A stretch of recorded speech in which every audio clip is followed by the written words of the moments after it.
அந்த இசைத்தட்டுகள்லாம் நான் பிறந்ததுலேருந்தே கேட்டு கேட்டு இசைத்தட்டுகளை கேட்டதால் எனக்கு திரைப்பட பாடல் மேலே ஒரு ஈர்ப்பு ஏற்பட்டுச்சு. 1972 இல்லை 73 இருக்கும், ஞாபகம் இருக்கும். கண்ணதாசனுடைய வனவாசம் முதல்ல அப்போ தான் படித்தேன். அந்த நூல் படித்த உடனே இப்படி ஒரு மனிதன், இப்படி ஒரு எழுத்தாற்றல், இப்படி ஒன்று இருக்குமாங்கிற ஒரு ஆச்சரியம், பிரமிப்பு ஏற்பட்டது. சங்க இலக்கிய பாடல்கள்லாம் மக்கள் மத்தியில் போய் அது சேர்ந்து சொல்லி அதை எல்லாத்தையும் திரைப்பட பாடல்கள் மூலமாக கொண்டு வந்து கொடுத்தாங்க. அதில் பெரும்பங்கு வகித்தவர் கண்ணதாசன். கண்ணதாசனை பற்றி யாரும் குறைவாக சொன்னாலே என்னால் ஏற்றுக்கொள்ள முடியாது. ஒரு படத்தில் 8 பாடல் கொண்டு வைப்பாங்க. அதில் 6 பாடலை படத்தில் பயன்படுத்தியிருப்பாங்க. 2 பாடலை ரெக்கார்டோடு இருந்திருக்கும். அதை ஷூட்டிங் பண்ணியிருக்க மாட்டாங்க. அனாதையாக்கப்பட்ட பாடல். அந்த படத்தில் இந்த பாடல் இல்லைங்கிறது தான் தெரியும் ஒழிய, ஆனால் அது வாலி பாட்டா, கண்ணதாசன் பாட்டா, மருதகாசி பாட்டா, தஞ்சியார் பாட்டா, அலுவலையார் பாட்டான்னு தெரியாது. வேற எந்த சோர்ஸும் கிடையாது. இசைத்தட்டு தான். அந்த இசைத்தட்டுக்காக திருநெல்வேலி, கன்னியாகுமரி, மேற்கு எடுத்துக்கிட்டீங்கன்னா பவானி, கோபிச்செட்டிப்பாளையம்,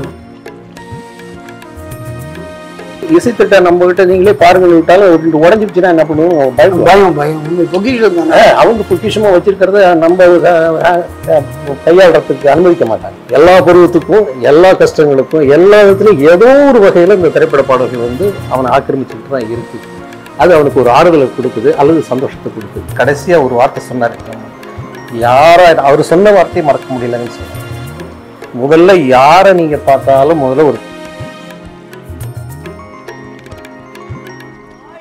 மாயே விஷ்ணு மாயே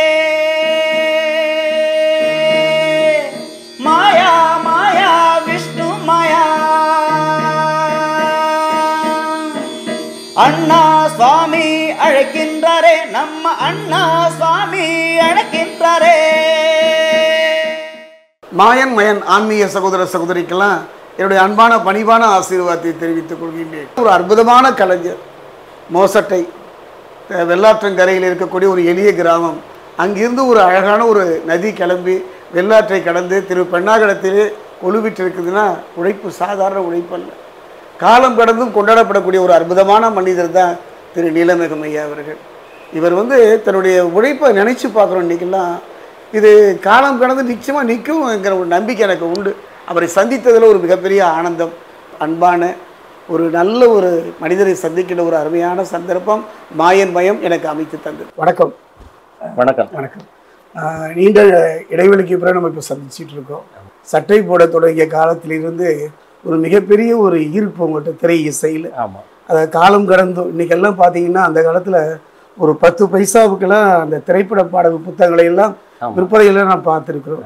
இன்றைக்கெல்லாம் பார்த்தா அது காலம் கடந்தாலும் தூக்கி எறியப்பட்டு விட்டது. ஆனாலும் அதெல்லாம் ஒரு ஆவணமாக எதிர்த்து ஒரு மிகப்பெரிய பொக்கிஷன்னு சொல்லணும்.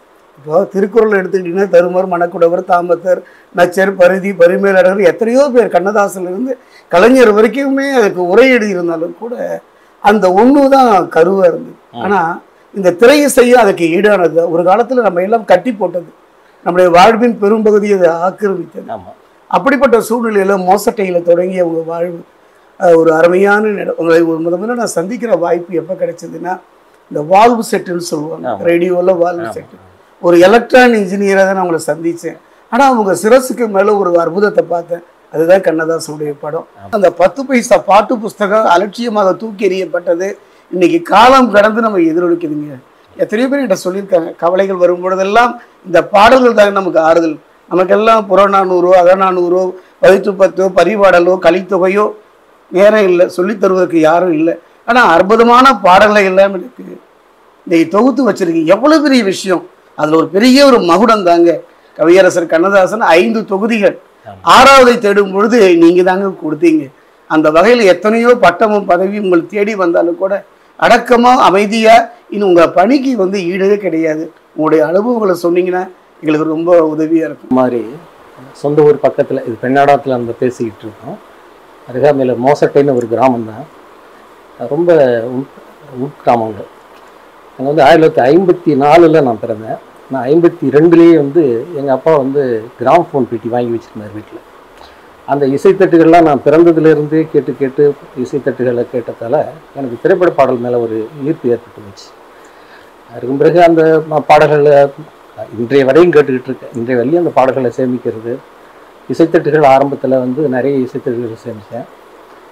அப்புறம் கேசட்டுகள் வந்தது, கேசட்டுகளில் சேமித்து பாடல்களை சேமித்தேன். அப்புறம் சிடிக்கள் வந்தது, சிடிக்களில் பாடல்களை சேமித்து பாட்டு கேட்டுக்கிட்டு இருக்கிறது. அதுக்கு பிறகு இப்போ பார்த்தீங்கன்னா தெரியும் பென்ட்ரைவ் வந்தது. இப்போ அதுக்கு பிறகு செல்லுலேயே வந்துச்சு எல்லா பாடல்களும். ஆனால் இந்த பாடல்கள்லாம் கடந்த 40 ஆண்டு காலமாக திரைப்பட பாடல்களை பல ஊர்களுக்கு சென்று சேமித்து வச்சேன். என்ற அதிகபட்சம் என்கிட்ட இருக்கிற பாடல்கள் 98-99% என்கிட்ட இருக்குது. தமிழ் திரைப்பட பாடல்கள் கூடிய வரையில் எல்லாத்தையும் வகை பிரித்து வருட வாரியாக பிரித்து சேமித்து வச்சுருக்கேன். அது என்னுடைய நூலாக்கத்துக்கு ஒரு பயனுள்ளதாக இருந்தது. இதுக்கு இடையில் கண்ணதாசனுடைய என்னை பாதித்தது பார்த்தீங்கன்னா, நீங்கள் கண்ணதாசன் சொன்னதால் அந்த இடத்துக்கு வரேன். 1972 இல்லது 73 இருக்கும், ஞாபகம் இருக்கும். கண்ணதாசனுடைய வனவாசம் முதல்ல அப்போ தான் படித்தேன்.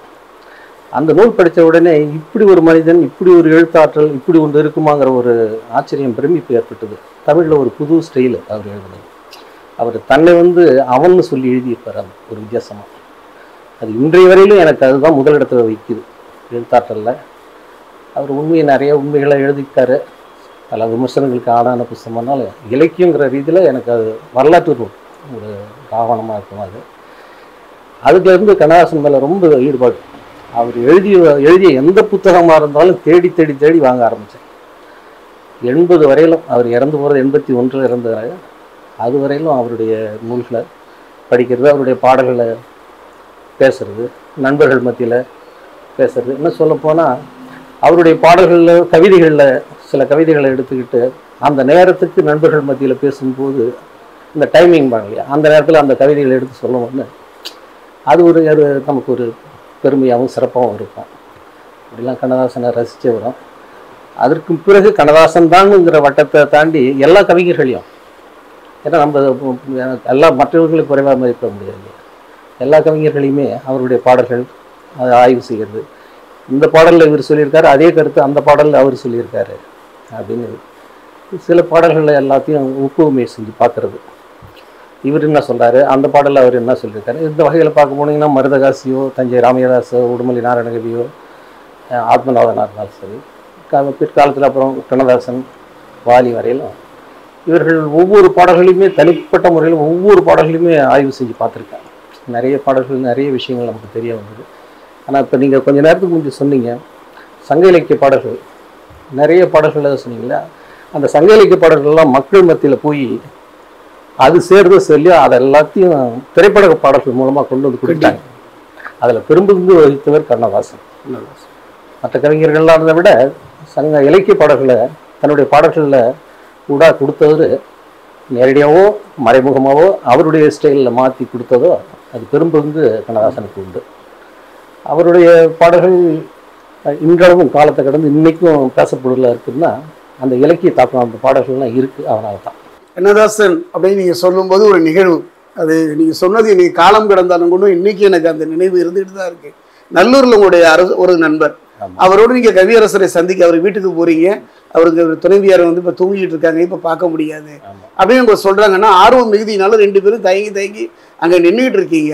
உங்கள் முகத்தினுடைய பாவனையை பார்த்துட்டு நீங்கள் அவரை தொல்லை பண்ணாமல் பார்த்துட்டு வந்திருக்கீங்கன்னு சொன்ன பொழுது நீங்கள் உள்ளே போகிறீங்க, பார்க்குறீங்க. பார்த்த உடனே ஒரு வியப்பு உங்கள் இருவர் மத்தியிலும். இருந்தாலும் கண்ணதாசன் திடுக்குன்னு எந்திரிச்சிருக்கேன். உடனே நான் வேட்டி இல்லாமல் படுத்திருந்தேன். அவர் கூறும் பொழுது உங்கள் நண்பர் அருமையான ஒரு வார்த்தை சொன்னார், நீங்கள் இல்லாமல் வேட்டி இருந்ததுன்னு சொன்னதா சொன்னீங்க. கம்பன் விட்டு கட்டு தெரியும் கவி பாடுங்கிற மாதிரி அந்த கவியரசர் வாலி சொல்லுவாருங்க. நான் இன்னைக்கு கண்ணதாசன் வியாபாரம் செய்கின்ற இடத்துல நான் மூட்டை கட்டி விடலாமா என்று அவன் தயங்கி நின்றேன். அப்பதான் அந்த ஒரு அற்புதமான பாட்டு, அதையும் நீங்க தான் எனக்கு சொல்லி கொடுத்தீங்க. மயக்கமா பாடலை கேட்ட பிறகுதான் அவர் அந்த எண்ணத்திலிருந்து மாறி அவருக்கு எத்தனையோ எனக்கும் அதுல ஒரே ஒரு வரி என் வாழ்வை மாற்றியது. உனக்கும் கீழே உள்ளவர் கோடி நினைத்து பார்த்து நிம்மதி தேடி என்ற ஒரு வரி தான் எனக்கு குரு அப்படின்னு சொல்லுவாங்க. அதாவது நதி மூலம் ரிஷி மூலம் பார்க்க வேண்டாமாங்க. அந்த வகையில குரு என்று சொல்ல எனக்கு 1000 குரு இன்னைக்கு இருந்தாலும் கூட அன்னைக்கு திரைத்துறையில் ஒரு பாடலாசிரியராக மட்டும் இல்லைங்க, ஒரு அற்புதம். அந்த வகையில பார்க்கும்போது கவியரசர் ஒரு ஆத்மார்த்தமான ஒரு குரு தான். கண்ணதாசன் என்ற ஒரு அற்புதமான ஒரு மனிதன். அந்த நிழலில் இருக்கிற யாருமே மனது ரீதியாக பிறருக்கு உண்மைதான். இதில் ஒன்று கவனிச்சிங்கன்னா எனக்கு கண்ணதாசன் மேலே அவ்வளவு ஆர்வமாக பிரியமாக இருந்துக்கிட்டு இருக்கிற காலத்தில் கண்ணதாசனை பற்றி யாரும் குறைவாக சொன்னாலே என்னால் ஏற்றுக்கொள்ள முடியாது. அப்படி ஒரு காலகட்டத்தில் இருந்துகிட்டு இருக்கும்போது அந்த காலகட்டத்தில் பார்த்தீங்கன்னா நான் சொல்கிறது எனக்கு தெரிஞ்சு 70களில் பெரும்பகுதி இல்லைனாலும் ஒரு பாதிக்கு சொல்லலாம் தமிழாசிரியர்கள் வந்து கண்ணதாசனா கொஞ்சம் அலட்சியமாக சொல்லுவாங்க. அதுக்கு காரணம் என்னன்னா அவர்கள் அந்த இலக்கியங்கள்லாம் படிச்சிருக்காங்க. அதனால என்ன பண்ணாங்க, அதிலிருந்து எடுத்து தானே இவர் கொடுத்துருக்காரு அப்படிங்கிற மாதிரியான ஒரு தோற்றம் இருந்தது. உண்மை தமிழாசிரியர்கள்லாம் கொஞ்சம் அலட்சியமாக பேசுவாங்க. கண்ணதாசன் இவங்க பேசிட்டு போகிறாங்க, அவங்க படித்தவர்கள் மத்தியெல்லாம் போச்சு, பாமர்கள் மத்தியில் கண்ணதாசன் தானே கொண்டு வந்து கொடுத்தாரு. உண்மைதான். அதனால் எனக்கு அதில் வந்து ரொம்ப ரொம்ப அதில் மகிழ்ச்சியாக இருந்துக்கிட்டு இருக்கும்போது என்னுடைய மாமனார் வந்து தமிழறிஞர். அந்த எனக்கு திருமணம் 80 ஆச்சு. 81 கவிஞர் இறந்து போகிறார். இறந்து போன அப்போ தான் திருமணமான புதுது. எனக்கு அவருடைய இழப்பு வந்து எனக்கு ரொம்ப அதிர்ச்சியை கொடுத்தது. 2 நாள் எனக்கு ரொம்ப மன வலியாக இருந்தது. அமெரிக்காவில் இறந்து போனார் செய்தி கிடைச்ச உடனே அந்த அவருடைய முகத்தை பார்க்கணும், எப்போ வரும்னு 2 நாள் கழித்து வந்தது. அதே மாதிரி 20ஆம் தேதின்னு நினைக்கிறேன், எனக்கு சரியாக நினைவு. 20ஆம் தேதி கொண்டு வந்துட்டாங்க அவருடைய உடலை. அந்த 2 நாளும் நான் மிக போராட்டத்தில் இருந்தேன், மனப்போராட்டத்தில் இருந்தேன். எனக்கு ஆறுதல் சொல்கிறதுக்காக எங்களுடைய மாமனாரை வரவழைச்சாங்க. அவங்க ஊருக்கு வந்தாங்க. மாமனார் எங்கள் வீட்டை தேடி வந்து எனக்கு ஆறுதல் சொல்கிறதுக்காக வாங்க இப்படி வயல்வெளி பக்கம் போவோம் அப்படின்னு சொல்லி அழைச்சிட்டு போனாங்க. போகும்போது நான் பின்னாடி போய்கிட்டே இருந்தேன்.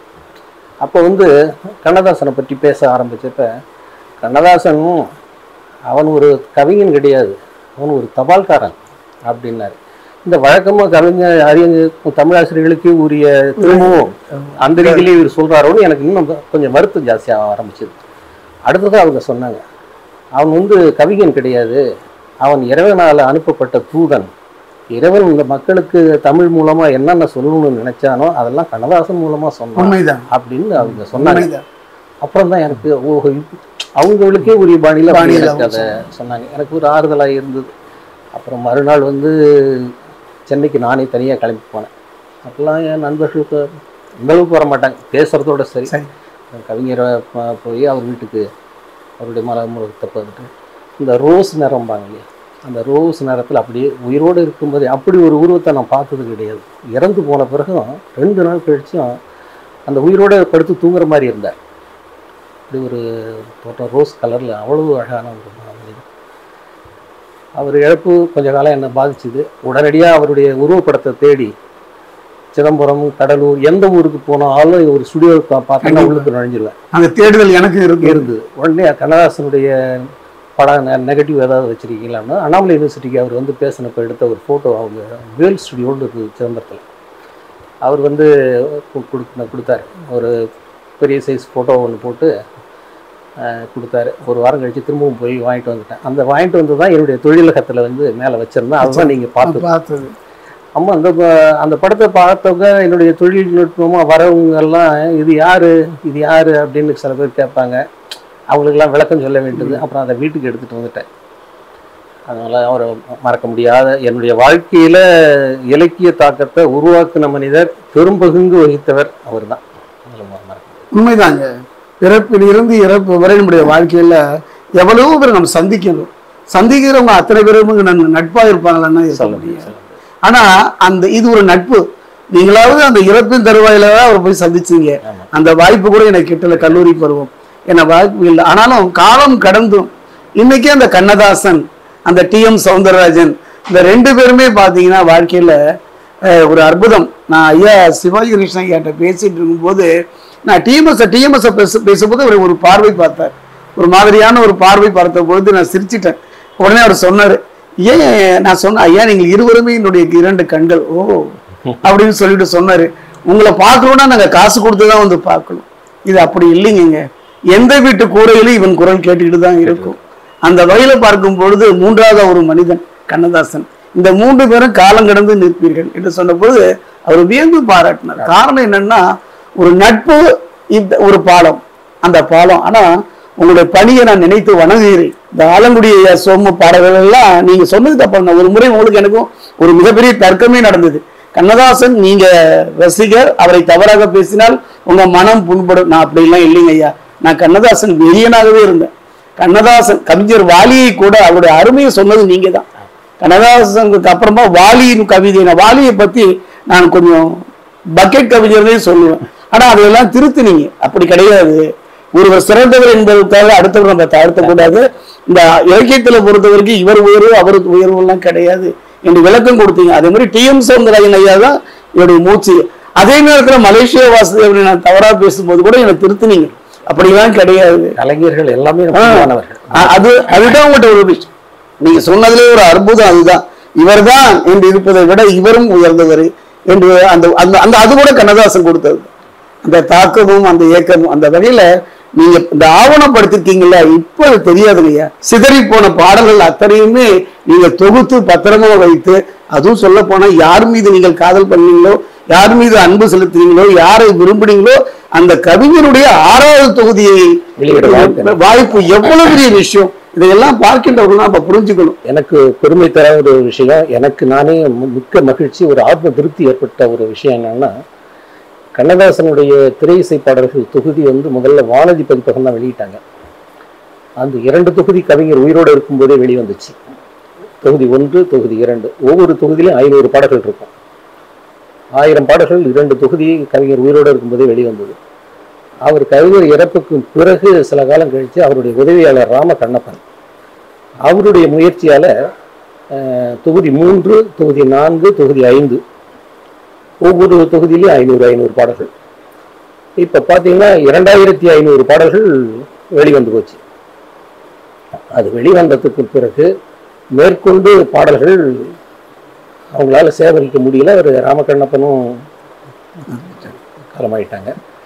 அதனால அந்த முயற்சி யாரும் எடுக்கவும் இல்லை. அவங்களுக்கும் அவருடைய மகனார் திருவாளர் காந்தி கண்ணதாசன் கொஞ்சம் முயற்சி செஞ்சு பார்த்தார். அவங்ககிட்டயும் சரியான தகவல்கள் இல்லை. எந்த படத்துல 48 ஆரம்பிச்சு 81 வரையிலும் கவிஞருடைய பாடல்கள் வந்திருக்கு. ஏறத்தாழ 33 ஆண்டு காலம் கவிஞருடைய பாடல்கள் வெளிவந்திருக்குது. அதனுடைய அத்தனை படங்களுடைய பயோடேட்டான்னு சொல்லுவாங்க இல்லையா, அத்தனையும் அவங்களுக்கு இருந்தாதான் அதை யாருன்னு கண்டுபிடிக்க முடியும். அவர் எதுல எல்லாம் எழுதியிருக்காரு, எழுதலை அப்படிங்கிறத கண்டுபிடிக்க முடியும். அதனால அவங்களால அதை முயற்சி செஞ்சு செய்ய முடியல. அவங்களுக்கு பல்வேறு நிலைப்பாடு. நம்ம இதுல வெறித்தனமா இருந்த காரணத்தால சுமார் 3000 பாடல்கள் கண்ணதாசனுடைய பாடல்களை நான் சேமிச்சு வச்சிருந்தேன். கண்டிப்பா எவ்வளவு சேமிச்சு வச்சிருந்தேன். அவங்க வெளியிட்டது 2500 தான்.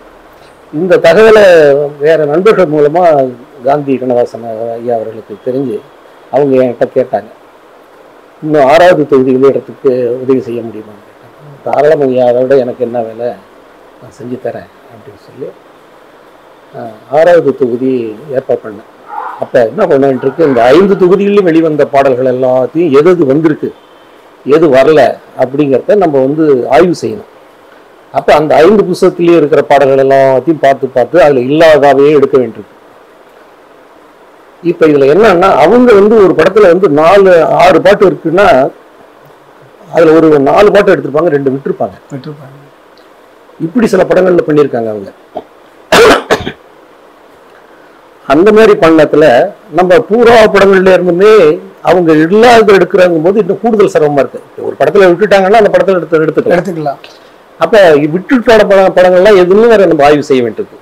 அப்படி ஆய்வு செஞ்சு 505 பாடல்களை தேர்ந்தெடுத்து ஆமா அந்த 5 தொகுதியிலேருந்து 6வது தொகுதியை அதை வெளியிடறதுக்கு ஏற்பாடு பண்ணேன். அவங்க இங்கேயே டைப் ரைட்டிங் பண்ணி பதிவு பண்ணி அதை ஆட்சி கொடுத்து கொண்டு போய் கொடுத்தேன். அவங்க ரொம்ப நன்றி சொன்னாங்க. அவங்க மேலும் அவங்க எனக்கு நன்றி சொல்றது, நான் அவங்களுக்கு நன்றி சொல்றேன். கண்டிப்பா கண்ணதாசனே சொன்ன மாதிரி தான். ஏன்னா எனக்கு என்ன ஒரு சந்தோஷம், கவிஞர் இறந்து 40 ஆண்டு காலம் கழிச்சு கவிஞருடைய நூல் நான் வெளியிடுறேன். எவ்வளவு பெரிய விஷயம், யாருக்கும் தெரியாது. இதுல இன்னொரு அடங்கி கிடக்கு இந்த 500 பாடல்களை, ஒரு 100 பாடல்கள் பார்த்தீங்கன்னா புதுசா நான் தான் வரி வடிவமே கொடுத்துருக்கேன். எப்படின்னா, ஒரு படத்துல 8 பாடல் பண்ணிருப்பாங்க. அதுல 6 பாடலை படத்துல பயன்படுத்தியிருப்பாங்க. 2 பாடலை ரெக்கார்டோட இருந்திருக்கும், அதை ஷூட்டிங் பண்ணியிருக்க மாட்டாங்க. அப்ப அந்த 2 பாடலும் ஷூட்டிங்க்கு போகாத காரணத்தால அந்த படம் வெளிவந்ததுக்கு பிறகு அந்த 2 பாட்டும் படம் பார்க்குறவங்களுக்கு தெரியாது. அது மட்டும் இல்ல, அந்த பாட்டு புத்தகம்னு ஒன்று தயாரிச்சு வெளியிடுவாங்க. அந்த பாட்டு புத்தகத்துல இந்த 6 பாட்டு தான் இருக்கும், அந்த விடுபட்ட பாட்டு இருக்காது. ஸோ அது வரி வடிவ இல்லாமல போயிடுது. பாட்டு புஸ்தகமே இருந்தால் கூட அந்த பாட்டு புஸ்தகத்தில் இடம்பெறலங்கும் போது அது வெறும் இசைத்தட்டுல மட்டுமே இருந்திருக்கும். அதை வந்து புழக்கத்திலையும் அதிகமான பேர்களுக்கு தெரியாத போயிருக்கும். வானொலிகளும் அதை பெருசா வைக்க மாட்டாங்க. அப்ப அது வந்து அனாதையாக்கப்பட்ட பாடல்கள். இந்த மாதிரி பாடல்கள் ஒவ்வொரு படங்கள்லயும் விரும்புதியான படங்கள்ல இருக்கு. கண்ணதாசனுடைய பாடல்கள் இருக்கு, மற்ற கவிகளுடைய பாடல்கள் இருக்குன்னா இவரது ரொம்ப அதிகமாகவே இருக்கு. அந்த பாடல்கள் எல்லாம் வந்து மலர்ந்தும் மலராதவைங்கிற தலைப்புல நான் வந்து தொகுத்து வச்சிருந்தேன். அது எப்படி தொகுத்தேன்னா, இலங்கை வானொலியில வந்து 70 காலகட்டத்தில் மலர்ந்து மலராதவைன்னு சொல்லி வாரத்துல ஒரு நாள் 4 பாட்டு வச்சுக்கிட்டே இருப்பாங்க. அப்போ வந்து அந்த தலைப்புக்கு ஏற்ப அந்த பாடல்கள் படத்துல இருக்காது. அது மலர்ந்துச்சு. அந்த பாடல்களை நாங்கள் நோட்ல குறிச்சு வச்சிருந்தேன். அது கேட்ட அனுபவமும் குறிச்சு வச்சிருந்ததும் எனக்கு ரொம்ப கை கொடுத்தது. இப்ப இந்த மலர்ந்து மலராதவையில அவங்க சொல்லிட்டாங்க, ஆனா அது யாருடைய பாடல் அவங்க சொல்ல மாட்டாங்க. அந்த படத்துல வந்து இந்த பாடல் இல்லைங்கிறது தான் தெரியும் ஒழிய, ஆனா அது வாலி பாட்டா, கண்ணதாசன் பாட்டா, மருதகாசி பாட்டா, தஞ்சியார் பாட்டா, உலகலையார் பாட்டான்னு தெரியாது. அப்ப இப்ப முதல்ல எடுத்துக்கிட்டா என்னன்னா, ஒரு 200 பாடல்கள் வந்து திரைப்படத்துல இடம்பெறாத பாடல்களை, இசைத்தட்டுல மட்டுமே இருக்கிற பாடல்களை குறிப்பு என்கிட்ட இருந்தது. இதை வச்சுக்கிட்டு நான் என்ன பண்ணேன்னா, இதுல கண்ணதாசன் பாடல் எதுன்னு கண்டுபிடிக்கணும். அப்ப பாட்டு புத்தகத்துல கண்டுபிடிக்க முடியாது, வேற எந்த சோர்ஸும் கிடையாது, இசைத்தட்டு தான். அந்த இசைத்தட்டுக்காக திருநெல்வேலி, கன்னியாகுமரி, மேற்கு எடுத்துக்கிட்டீங்கன்னா பவானி, கோபிச்செட்டிப்பாளையம், இந்த பகுதிகளுக்கெல்லாம் போய் அங்கே பெரிய பெரிய இசை கலைஞர் ரெக்கார்டுகள் வச்சுருப்பாங்க, இசைத்தட்டு வச்சுருப்பாங்க. அவங்க நம்மளை பார்த்த உடனே ஏதோ ஒரு பிஸ்னஸ் மேன் வந்திருக்காங்க, நமக்கு ஒரு சோர்ஸ் கிடைக்குது, 10 பாடலை ஒரு 100 பாடலை பதிவு பண்ணிட்டு போவாங்க, 100-200 பணம் கொடுப்பாங்கன்னு அவங்க நம்மளை பார்ப்பாங்க. நம்ம போயிருக்கிறது வந்து அதுக்கு இல்லை. அவங்க கிட்ட இருக்கிற இசைத்தட்டுகள் எல்லாம் திரட்டி அதுல இருந்து குறிப்பு எடுக்கிறதுக்கு போயிருவோம். அவங்க அனுமதிப்பாங்களா? கண்டிப்பா அனுமதிக்க மாட்டாங்க. இது என்ன இதால நமக்கு என்ன வருதுன்னு தான் அவங்க நினைப்பாங்க. அவங்க கிட்ட உட்காந்து பேசி பழகி நட்புறவு கொண்டு, நீங்க பணம் வேணாலும் ஏதாவது கேட்டீங்கன்னா தரங்க, உங்களுக்கு இடைவெளி இல்லாத. ஏன்னா இசைத்தட்டை நம்ம கிட்ட நீங்களே பாருங்க விட்டாலும் உடஞ்சிருச்சுன்னா என்ன பண்ணுவோம்? அவங்க பொக்கிஷமா வச்சிருக்கிறத நம்ம கையாளுறதுக்கு அனுமதிக்க மாட்டாங்க. கண்டிப்பா அப்படி இருக்கிறவங்ககிட்ட எல்லாம் நட்பு பாராட்டி, நட்பு பழகி, உண்மை நிலையை சொல்லி அவங்கள்ட்ட அனுமதி பெற்று அந்த இசைத்தட்டுகள் எல்லாம் ஒன்று பரட்டி ஒரு நாள் இல்லை 2 நாள் அந்த இசை களஞ்சியத்திலேயே உட்கார்ந்துட்டு இசைத்தட்டுகள்லாம் எடுத்து நான் தேடிட்டு போன அந்த 200 பாடல்களும் அது ஒரு 20 பாடல்கள் தான் கிடைக்கும். அந்த 20 பாடல்கள்லையும் வந்து யாரு இது மருதகாசி பாட்டா அது நமக்கு வேணாம், கண்ணதாசன் பாட்டா அதை குறிப்பெடுத்து இப்ப அந்த ஆமா அந்த மாதிரி அப்புறம் வெவ்வேறு ஊர்கள்லயும் போய் பயணம் செஞ்சு அந்த 20 கிடைச்சா இன்னொரு ஊர்ல ஒரு 10 கிடைக்கும், இன்னொரு ஊர்ல 10 கிடைக்கும். ஏன்னா அந்த பாட்டு நம்ம கிட்ட இருக்கும், ஆனா அது கண்ணதாசன் எழுதுனதுதானா அப்படின்னு கண்டுபிடிக்கணும்னா இசைத்தட்டு குறிப்பு வேணும். அந்த இசைத்தட்டு குறிப்புல தான் கண்ணதாசன் இருந்தாதான் நம்ம அதை லிஸ்ட்ல எடுத்துக்கலாம். கண்டிப்பா அப்படி சேகரிக்கப்பட்ட பாடலே 100கணக்கான பாடல்கள் அந்த கொண்டு வந்து அந்த பாடல்கள்லாம் இங்க வீட்டுல ஓட விட்டு ஒவ்வொரு வரியா எழுதி, அப்ப பாடலை கேட்கும்போது அந்த கவிதை எதுகை முனையோட நம்ம எழுதணும், வரிகளையும் அப்படி அமைக்கணும். ஒரு சரணம், 2வது சரணம், 3வது சரணம்னு சொல்லி எழுதி அதனுடைய குறிப்புகளை கொடுத்து அந்த புக்கில் அந்த 6வது தொகுதியில் அந்த மாதிரி தான் இணைச்சிருக்கேன். ஒரு 100 பாடல்கள் இசைத்தட்டுகளில் இருந்தது. அதுக்கு வரி வடிவம் நம்ம தான் இப்போ கொடுத்துருக்கோம். அப்படிதான் சொல்லுவோம். கண்ணதாசனுடைய வரிகள்னாலும் அதுக்கு வரி வடிவம் கொடுத்தது நம்ம தான். அது ஒரு திருப்தியை கொடுத்தது எனக்கு. இது செய்யறதுக்கு எனக்கு மூல காரணமாக இருந்தது வந்து திரைக்களஞ்சியம்ங்கிறது. ஆமாம், இந்த திரைக்களஞ்சியம்ங்கிற நூலும் நான் தான் தயாரிச்சிருக்கேன். அதாவது தொகுதி 1 பார்த்தா மணிவாசகர், ஆமாம் மணிவாசகர் பதிப்பு தான் வெளியிட்டிருக்காங்க. தொகுதி 1, தொகுதி 2, தொகுதி 3ன்னு சொல்லி ஒவ்வொரு தொகுதிக்கும் 10 வருடங்கள் படங்கள். இப்போ பார்த்தீங்கன்னா 1951 ஏன் 51க்கு முன்னாடி எடுக்கலைன்னா 50க்கு முந்தைய பாடல்களை வந்து ஜனரஞ்சகமா பெரும்பகுதியான மக்களுக்கு இப்ப இருக்கிற மக்களுக்கு அவ்வளவு ரசிக்கக்கூடியதா இல்லைங்கிறதால அது வியாபார நோக்கத்துல அந்த புஸ்தகம் விற்பனை ஆகுமா, ஏன்னா அவங்க பதிப்பகத்துக்காரங்க யோசிப்பாங்க கண்டிப்பா. அதனால என்ன பண்ணா 51 60 வரையிலும் ஒரு 10 ஆண்டு காலத்துல வெளிவந்த மொத்தம் 371 படங்கள் வெளிவந்திருக்கு. அந்த 371 படங்களோட திரைப்படங்களுடைய தகவல்களை எடுத்தார். அது ஒரு படம்னாக்க இப்போ உதாரணத்துக்கு ஒரு 52 வந்தது பராசக்தி வந்ததுன்னு வச்சுக்கோங்களேன். அந்த படத்தில் நடிகர்கள் யார் யார், நடிகைகள் யார் யார், அந்த படம் எந்த வருஷம் வெளிவந்தது, எந்த நிறுவனம் தயாரிச்சது, கீழே வந்து வசனம் யார், இசையமைப்பாளர் யார், பாடலாசிரியர்கள் யார், இந்த டைட்டில் கொடுத்துருவேன் இந்த புக்கில்.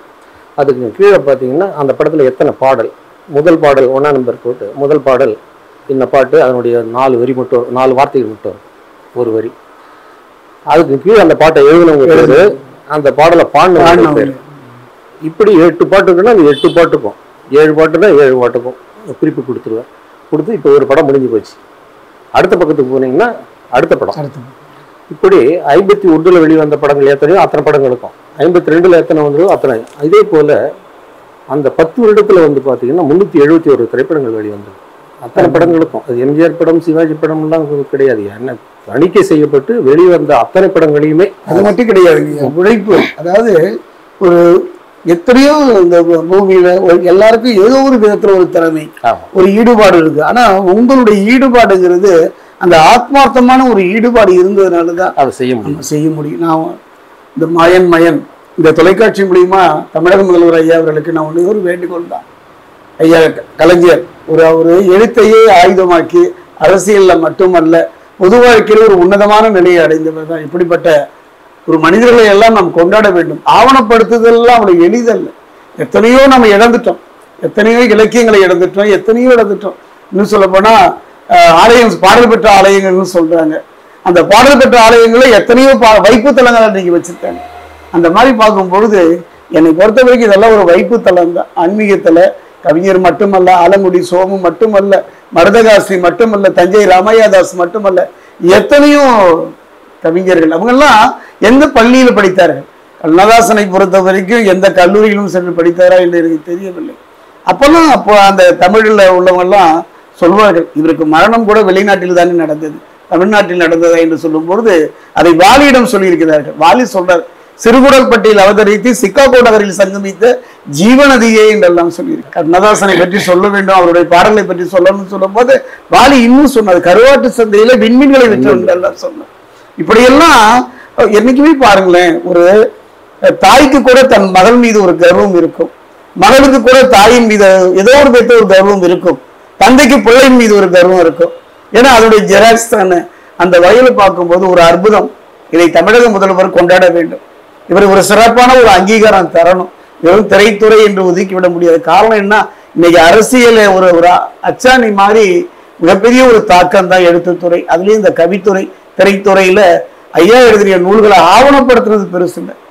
அந்த நூல்களாக்கி நமக்கு எல்லாமே ஒரு தவறை விட்டுருக்காருன்னா இன்னைக்கு தெரியாதுங்க இதனுடைய அருமை. காலம் கடந்தும் இருக்கும். அந்த வகையில ஒரு அருமையான தொகுப்பு. அதுவும் கண்ணதாசன் மீது அவர் வைத்த பாசமும் பிரியமும் அது மட்டும் கிடையாது. அவர் சொன்னார் பாத்தீங்களா, கண்ணதாசன் மேல மட்டும் ஒரு வைக்கலைங்க, வாலி மீதும் வைத்துள்ளார். கண்ணதாசன் மேல பிரியம் உள்ளவர் கண்ணதாசனை மட்டுமே எழுதல. ஏன் அவர் இவரை பத்தி நம்ம எழுதியிருக்காரு, நம்ம ஆலங்குடி ஐயாவை பத்தி எழுதியிருக்காருன்னா அற்புதம். நம்ம இவர்கிட்ட இந்த திறமை இருக்கு, ஏன் பட்டுக்கோட்டையரிடம் இல்லையா? எத்தனை எத்தனை எத்தனை ஞானிகளும் மகான்களும் இந்த பூமியில விதைச்சு போயிருக்காங்க. இந்த பாரத தேசத்துல எத்தனையோ மகான்கள், எத்தனை கம்பன் மட்டுமும் கவியா, 18 சித்தர்கள் மட்டும் சித்தர்களா இல்லை. இப்படிப்பட்ட என்னை பொறுத்தவரை இவர்கள் எல்லாம் கொண்டாடப்பட வேண்டியவர்கள். வாழ்கின்ற காலத்தில் இவர்களை சந்தித்து நம்முடைய மயன்ல ஒரு தொடர்பு ஏற்படுத்தியதற்கெல்லாம் என்ன சொல்வது, கண்ணதாசனுடைய ஆன்மா எங்களை வாழ்த்தும்.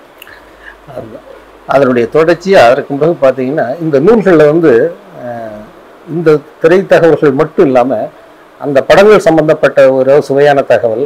அவர்கள் இந்த பாடல் தான் முதல்ல பாடினாங்க, இந்த படத்தில் தான் இவங்க முதல்ல நடிச்சிருக்காங்க அப்படிங்கிற சிறு சிறு குறிப்புகளும் அந்தந்த படங்களுக்கு கீழே கொடுத்துருக்கேன். அது மட்டும் இல்லை, அந்த படத்தில் இடம்பெற்ற பாடல்கள் அதில் ஏதாவது பதிவு செய்யும்போது சுவையான சம்பவங்கள் ஏதாவது நடந்திருந்தால் அதையும் அதில் துணுக்கு செய்தியாக கொடுத்துருக்கேன், பதிவு பண்ணியிருக்கேன். அந்த இதே போல் 61 to 70 வரையிலும் தொகுதி 2. அது என்ன சொல்ல போனால் எங்களை பொறுத்தவரை அது கோல்டன் பீரியட்னு சொல்லுவாங்க. அந்த சிவாஜி, எம்ஜிஆர், கண்ணதாசன், வாலி, மகாதேவன், விஸ்வநாதன் ஐயா இவங்களுடைய கோலூச்சிய காலம். ஆமாம், பொற்காலம் தான். பொற்காலம். அவங்களுடைய பாடல்களை இன்னைக்கும் இன்றும் எத்தனை வருஷம் நம்ம வாழுமோ அது வரையிலும் எங்கள் உள்ளத்தில் ஓடிக்கிட்டு இருக்கிற பாடல்கள் அவங்களெல்லாம் மறக்க முடியாத பாடல்கள். அதே போல் 71 to 80 வரையிலும் வெளிவந்த 694 படங்கள் வெளிவந்திருக்கு. இப்போ அந்த 2வது தொகுதியில் பார்த்தீங்கன்னா 425 படங்கள், 3வது தொகுதியில் 694 படங்கள், 80 to 90 வரையிலும் பார்த்தீங்கன்னாக்க 1200 படங்கள் வந்துருக்கு. அது அதிகமாகிட்டு இருக்கு அந்த காலம் வர. இந்த மாதிரி இந்த படங்களுடைய தகவல்கள் எல்லாத்தையும் கொடுத்து பாடல்களை எளிதில் கண்டுபிடிக்கிறதுக்கு பின்பக்கம் அகர்வரிசை போட்டு கொடுத்துட்டேன். இந்த பாடல் யாருக்காவது நினைவில் இருந்ததுன்னா அதை அந்த பின்பக்க அகரவரிசையில் அதை பார்த்தாங்கன்னா அந்த பக்கத்துக்கு போய் பார்த்தாங்கன்னா அதனுடைய முழு விவரம் தெரியும். யாரையும் சந்தேகம் கேட்கணுங்கிற அவசியம் இல்லை. இந்த 30 ஆண்டு காலத்தில் வெளிவந்த அனைத்து படங்கள் ஒரே ஒரு நிகழ்வு நீங்க சொல்ற அத்தனையும் உண்மை. ஒரே ஒரு உதாரணம் சொன்னா நீங்களே ஆச்சரியப்படுவீங்க. ஒரு முறை நம்ம 2 பேரும் பாத்தீங்கன்னா இந்த வெள்ளாற்றங்கரையில உட்காந்து ஒரு சந்தேகம் கேட்டவங்கள்ட்ட, அது சாந்தி அந்த படம் நினைக்கிறேன். அதுல சிவாஜி கணேசன் ஒரு இருக்கும்போது SSR ஒரு பாட்டு வரும், செந்தூர் முருகன் கோவிலில் ஒரு செய்தியை நான் கேட்டேன். அந்த பாடல பிபி சீனிவாஸ் ஐயா பாடினதுதான் நான் உங்கள்கிட்ட சொன்னேன். உடனே நீங்க சொன்னீங்க இல்ல இன்னொன்னு இருக்குதுன்னு எனக்கு ஒரு நினைவுபடுத்துறீங்க, சுசிலாமா பாடினு சொல்றேன். அது மட்டும் கிடையாது, இன்னொன்னு எனக்கு இதயத்துல எப்பவுமே நீங்க ஒழிச்சிட்டு இருக்க ஒரு படத்துல அவன் பித்தனா அந்த படத்துல ஒரு பாட்டுங்க, அது TM சௌந்தரராஜன் ஐயா பாடுவார். அதாவது இறைவன் இருக்கின்றானா. அதை நான் சொல்லும் போது இல்லை இல்லை இதோ சுசிலாமாவும் பாடியிருக்காங்க. எத்தனையோ இதெல்லாம் காரணம் என்னன்னா உழைப்புங்க ஐயா. நான் கலைஞர் இருக்கும் பொழுதெல்லாம் எனக்கு ஒரு நிகழ்வு வரும். அதுதான் இந்த நடிகர் திலகம் அவர்கள் நடிச்ச படம் தான் மகாகவி காளிதாஸ். நான் ஆன்மீகத்துல நான் கண்கலங்கி நிற்கும் பொழுதெல்லாம், அவமானப்பட்டு நிக்குறுதி நிற்கும் பொழுதெல்லாம் நீங்க சொன்ன வரிதாங்க ஐயா. அது வெறும் திரைப்படமாகவோ திரைப்பட பாடலாவோ என் கண்ணில் தெரியல. அதுல தண்டி கவி சொல்லுவான், நான் தான் கவி என்பான். அப்போ அது எதுக்கும் போட்டி வந்துடும். அந்த மகாராஜா என்ன பண்ணுவோம், 2 கவிகளையும் ஒரு தராசத்துக்குள்ள வச்சிருப்பார். வைக்கும்போது அம்மா நான் யாருன்னு கேட்கும் போது தண்டியே கவி என்பார். அப்போ அந்த சிவாஜியினுடைய முக பாவனை, ஒரு ஏற்க ஒரு அவமானம். அப்ப நான் யாருமான்னு கேட்பாரு, நீதான் நான் தான் நீம்பார். அப்ப ஏன் தட்டு கீழே இருந்தது, என் தட்டு மேல இருந்தது, அவர் தட்டு கீழே இருந்தது, இயற்கை தானேன்னு சொல்லும் போது நீ எதிலும் தாழ்ந்தவன். ஒரு இறை சக்திய ஒரு மனிதன், என்னை போன்ற மனிதன்லாம் இன்னைக்கு நான் வாழ்றேன்னா அந்த திரையிசை தாங்க ஐயா காரணம். அந்த திரைப்படம் என்றெல்லாம் என்னால ஒதுக்கவே முடியாது. காரணம் எங்கோ ஏதோ ஒரு மனிதன் தேடி இருக்கா. இன்னைக்கு நான் உங்களை சந்திக்கிறேன், இதை பத்தி தெரிஞ்சுக்கணும், இது எத்தனையோ பேர் மக்கள் பத்தியில போகணும். ஏன்னா காரணம் குண்டிலிட்ட விளக்கு மாதிரி. I am not admire for you. உங்களை போகணும்னு எனக்கு அவசியம் கிடையாது. உங்க உழைப்பு, அந்த உழைப்பு சாதாரண உழைப்பு அல்ல.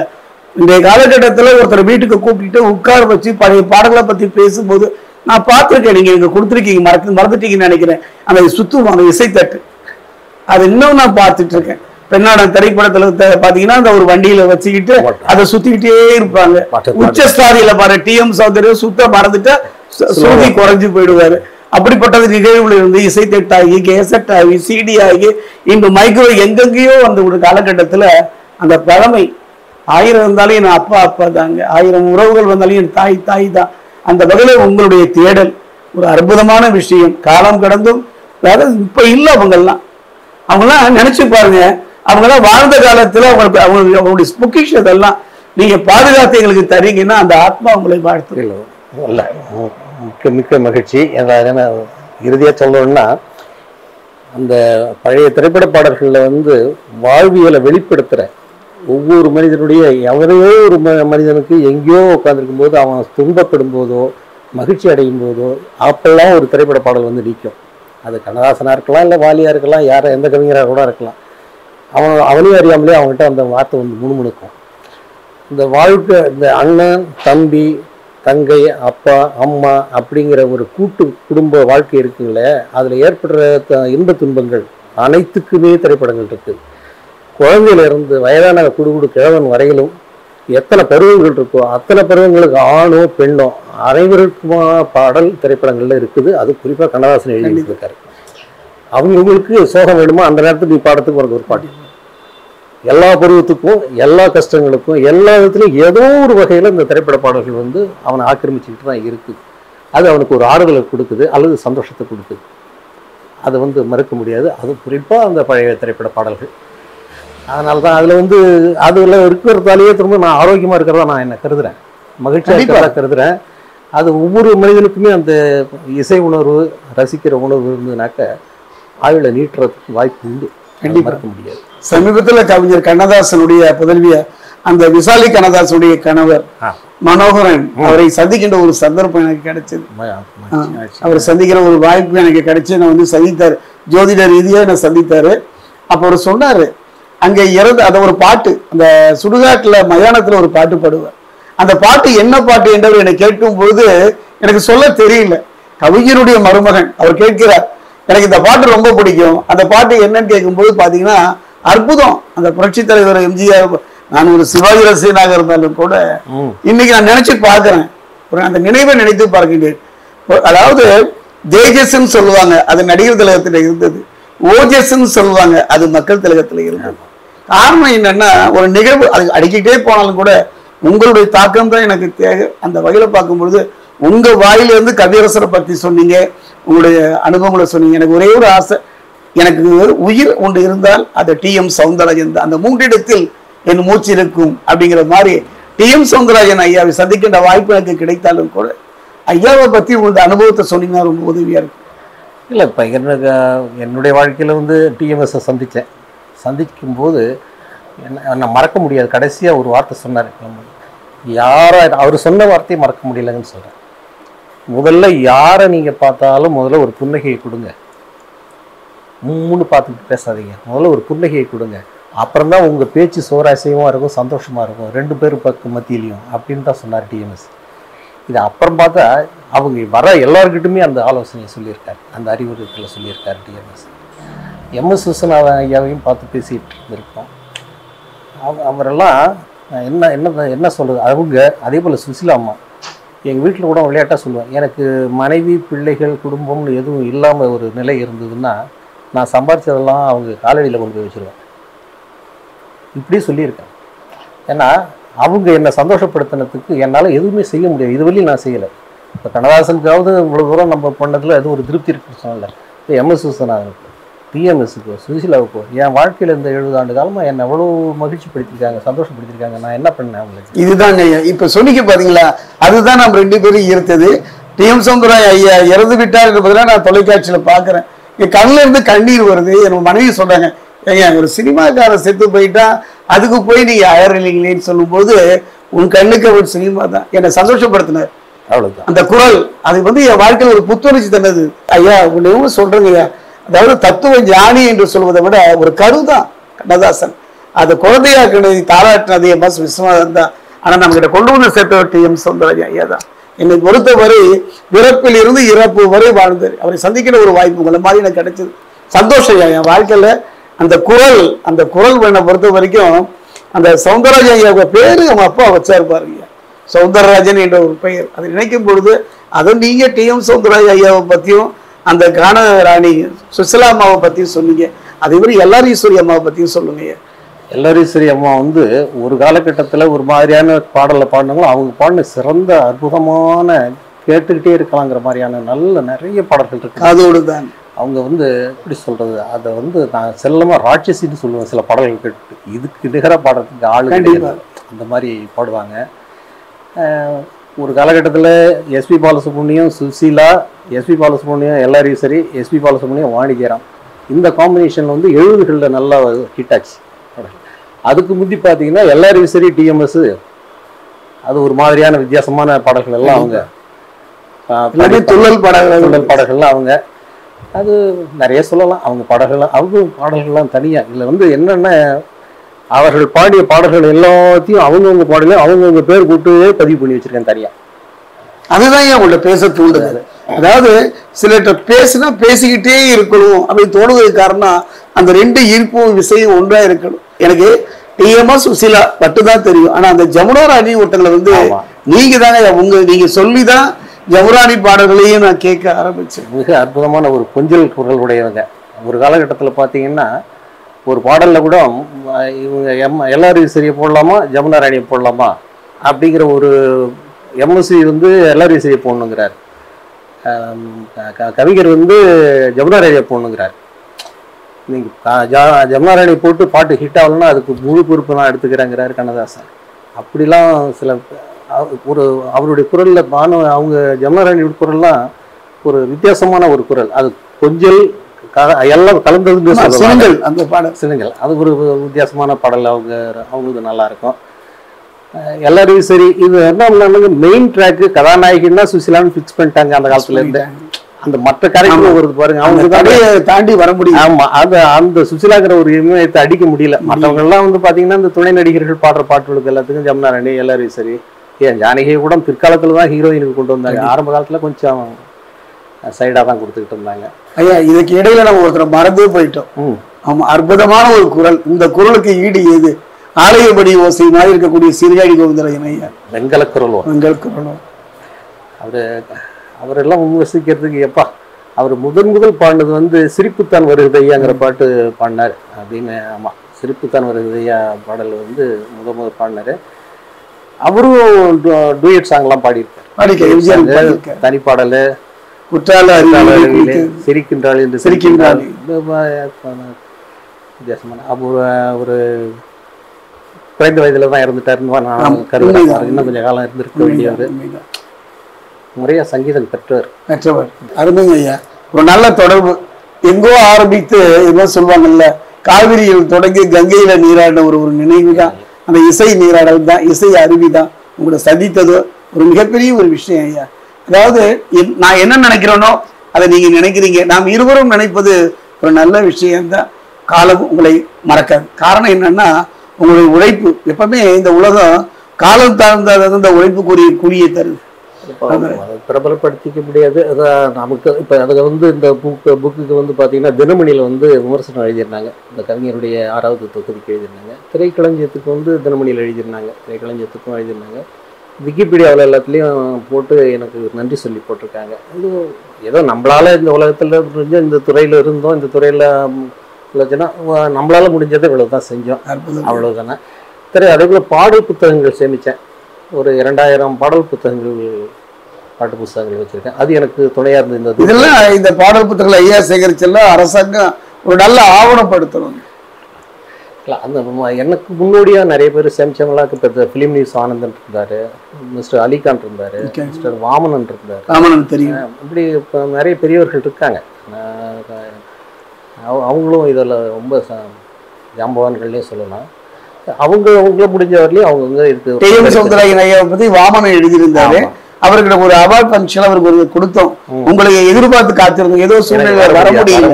இருந்தாலும் கூட ஒரு நல்ல அங்கீகாரம். தங்களை சந்திச்சது ரொம்ப நன்றி. மிக்க மகிழ்ச்சி. என்னை தேடி வந்து இந்த பேட்டி எடுத்ததுக்கு மிக்க மகிழ்ச்சி. உங்களுக்கும் நன்றி. மாயம் சேனலுக்கு எனது மனமார்ந்த வாழ்த்துக்களும் நன்றியும் தெரிவிச்சுக்கிறேன். நன்றி, வணக்கம்.